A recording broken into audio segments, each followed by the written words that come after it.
In this video, I will show you how to download and install Anaconda Python on Windows 11. To get started, open up any web browser of your choice. In the search bar, type Download Anaconda and hit Enter. Click on the first search result that appears. This should take you directly to the official Anaconda distribution download page. Once you're on the download page, look for an option that says Skip Registration. Click on it to proceed without signing up.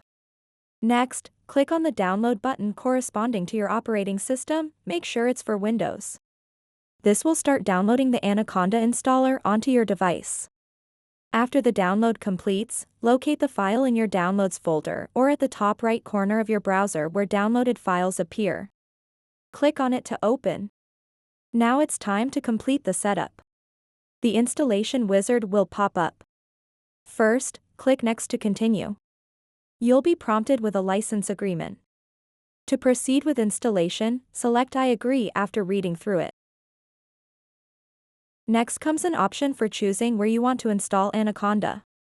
If you have a specific location in mind, click Browse and navigate there. For this tutorial, however, I'll stick with the default installation location by simply clicking Next.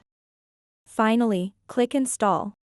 The installation process will now begin. It may take some time depending on your system's speed. Once installed successfully, click Next. Then click Next again. Here's an important step: uncheck any boxes that say something like Getting Started with Anaconda Distribution, unless you want those features enabled at startup. After unchecking them, click Finish.